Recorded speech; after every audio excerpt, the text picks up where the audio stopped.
میں نے ان سے کہا مولانا گفتگو شروع کرنے سے پہلے ہم ایک بات طے کر لیں کہ ہم نے گفتگو اصول کے ساتھ کرنی ہے یا اصول کے بغیر کرنی ہے۔ مجھے کہتے ہیں گفتگو تو اصولوں کے ساتھ ہونی چاہیے۔ میں نے پوچھا آپ کی جماعت کا نام کیا ہے؟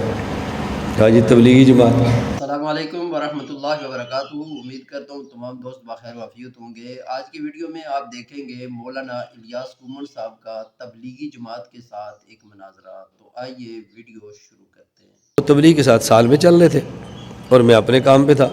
ہماری ملاقات ہوگی اور کسی مسئلے پر ہماری گفتگو شروع ہو گئی، دوستانہ ماحول میں، مخالفانہ نہیں۔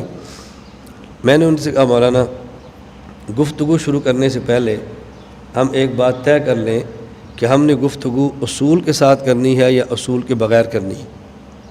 مجھے کہتے ہیں گفتگو تو اصولوں کے ساتھ ہونی چاہیے۔ میں نے پوچھا آپ کی جماعت کا نام کیا ہے؟ کہا جی تبلیغی جماعت۔ میں نے کہا میری جماعت کا نام کیا ہے؟ کہتا جی عالمی اتحاد اہل سنت والجماعت۔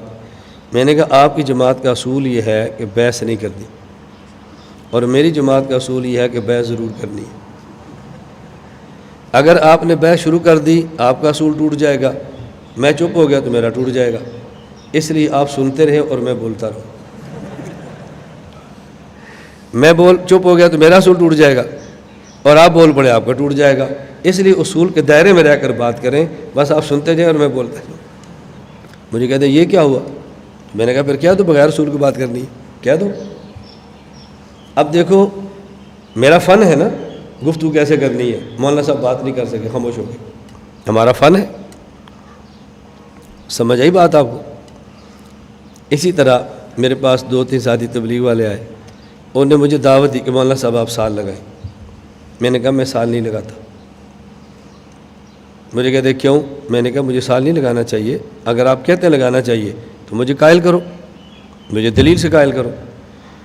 مجھے کہتے ہیں آپ عالم ہیں؟ میں نے کہا الحمدللہ۔ آخری نبی کے حوالے سے؟ میں نے کہا الحمدللہ۔ تو آخری نبی عالم کے نبی عالمی نبی تھے؟ میں نے کہا جی ہاں۔ تو جب آپ اس نبی کے وارث ہیں جو پورے عالم کا نبی ہے تو آپ کو پھر پورے عالم میں جانا چاہیے نا۔ میں نے کہا میں وارث ہوں، رسول اکرم صلی اللہ علیہ وسلم مورث ہیں، اور وارث وہ کام کرتا ہے جو مورث نے کیا ہو۔ حضور پاک پورے عالم کے نبی ہیں؟ مجھے کہتے ہیں جی ہاں۔ میں نے کہا پورے عالم میں گئے بھی ہیں؟ کہتے ہیں نہیں۔ تو میں نے کہا میرے ذمہ جانا کیسے ہے پورے عالم میں؟ آپ کو جو رسول اللہ صلی اللہ علیہ وسلم پورے عالم کے نبی ہیں اور پورے عالم میں دعوت کے لیے گئے تھے، کبھی افریقہ، کبھی امریکہ، کبھی الجزائر، کبھی کہیں، تو ہمیں بھی جانا چاہیے، تو بہت اچھی بات ہے۔ تو جس کا میں وارث ہوں وہ جزیرے عرب سے باہر دعوت لے کر نہیں گئے تو مجھے آپ کہتے ہیں کہ تمہیں جانا چاہیے۔ مجھے پھر وہ کہنے لگا کہ رسول اکرم صلی اللہ علیہ وسلم خود تو نہیں گئے، آپ نے اپنے شاگردوں کو، صحابہ کو بھیجا تھا۔ میں نے کہا میں بھی نہیں جاتا، میرے شاگردوں کو لے جاؤ۔ دلیل میرے سال پر ہے، دلیل شاگردوں کے سال پر نہیں ہے۔ بات ہو رہی کہ مجھے جانا چاہیے کہ نہیں، تو کہہ رہا ہے شاگردوں کو جانا چاہیے کہ نہیں۔ بھائی میرے سال پر دلیل پیش کرو نا۔ نہیں جانا چاہیے؟ میں نے کہا جانا چاہیے، مجھے جانا اس پر دلیل پیش کرو بس۔ اب جب وہ زچ ہو گیا، بات نہ کر سکا، میں نے کہا دیکھو آپ سے غلطی ہوئی ہے، وہ غلطی نہ ہوتی آپ کو یہ شرمندگی نہ اٹھانی پڑتی۔ غلطی آپ کی ہوئی ہے کہ آپ تبلیغی جماعت سے منسلک ہیں، آپ کا مرکز رائے گنج میں ہے۔ رائے گنج کے کابر کا اصول یہ ہے علماء کو دعوت نہیں دینی، علماء کو کارگزاری سنانی ہے۔ تو نے اپنا اصول توڑا نا، تو نے کارگزاری کی بجائے مجھے دعوت دی۔ اگر تو مجھے صرف کارگزاری سناتا، تیری کارگزاری سن کے میرا دل نرم ہوتا تو میں سال کے لیے تیار ہو جاتا۔ اب تو نے اصول توڑا ہے اس لیے پھنسا ہے، اصول نہ توڑتا تجھے کوئی ٹینشن نہیں تھی۔ اب یہ جو میں نے واقعہ سنایا ہے یہ میں تبلیغ والوں کی مخالفت کر رہا ہوں یا تائید کر رہا ہوں؟ جی تائید کر رہا ہوں نا۔ جو نہیں سمجھے گا مولانا صاحب نے مخالفت کی ہے، تبلیغ خلاف ذہن سازی کی ہے۔ میں کہہ رہا ہوں بھی آپ کا رائے گنج سے تعلق ہے تو آپ رائے گنج کے اصولوں کے مطابق کام کرو۔ جب اصولوں سے ہٹو گے تو آپ کو شرمندگی ہوگی۔ دیکھو جیسے یہ ہو گئی ہے، میں مخالف ہوتا تو میں سال پہ دلائل کیوں دیتا، 4 ماہ پہ کیوں دیتا، چلے پر کیوں دیتا، سروزے پر کیوں دیتا؟ میں تو دلائل دے رہا ہوں آپ کو، میں آپ کا معاون ہوں، آپ کا ساتھی ہوں، میں مخالفت نہیں کرتا، لیکن بات اصولوں سے ہونی چاہیے۔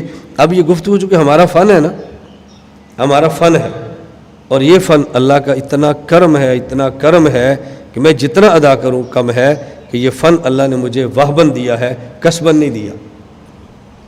اور میں کسی مسئلے پر جب گفتگو کرتا ہوں نا تو مجھے ایسے لگتا ہے کہ جیسے مسئلہ میرے اوپر تازہ کھل رہا ہے. آپ مسائل پڑھ رہے ہیں, عقیدے کا مشکل سے مشکل مسئلہ میں جب شروع ہو جاتا ہوں تو مجھے ایسے لگتا ہے کہ جیسے خود بخود الفاظ زبان پر آ رہے ہیں اور مجھے محنت نہیں کرنی پڑتی, نہ مجھے کوئی پسینہ آتا ہے, نہ اٹکن ہوتی ہے, نہ تکلیف ہوتی ہے, کچھ بھی نہیں ہوتا. اس کی وجہ ہم نے فیصلہ کر لیا ہے, ہم نے ہر حال میں امت کو عقائد سمجھانے ہیں. جب آپ یہ فیصلہ کر لو گے نا تو پھر دیکھنا اللہ آپ کے اوپر کیسے کھول دیتے. والذین جاہدوا فینا لنہدینہم سبیلنا. کہ میں غلط قرآن پڑھ رہا ہوں, میں غلط پڑھا میں نے.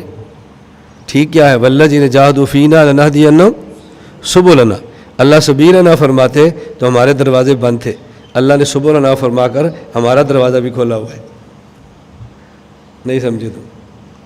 جب آپ قل ھذی سبیلی کہہ کر باقی دروازے بند کرتے ہیں نا, اللہ نے سبلنا کہہ کر ہمارا دروازہ بھی کھول دیا ہے. ایک سبیل نہیں, سبل ہیں, سبل. سمجھ آئی میری بات آپ کو؟ دل تھوڑا سا بڑا رکھو, وسعت پیدا کرو, وسعت. آپ دیکھو کام میں لطف کتنا آتا ہے. بڑے کام کے لیے بڑے دل چاہیے, اور بڑے کام چھوٹے دلوں سے نہیں ہوتے. اللہ تعالیٰ مجھے اور آپ کو یہ بات سمجھنے کی توفیق عطا فرمائے. تو آج کی مجلس میں نے ایک ہی بات سمجھائی ہے کہ فن میں اہل فن پر اعتماد کریں, وہ چھوٹا ہو یا, یہ ذہن بنا لیں. انشاءاللہ کبھی آپ کو ٹینشن نہیں ہوگی, اشکالات ختم ہو جائیں گے. کبھی کسی جماعت کو جو اہل حق نہ ہو, اہل حق نہ ہو, اس پر گفتگو کرنی ہو نا تو اب ہم سے پوچھا کرو, کسی اور کی رائے ہمیں نہ دیا کرو. وآخر دعوانا ان الحمدللہ رب العالمین.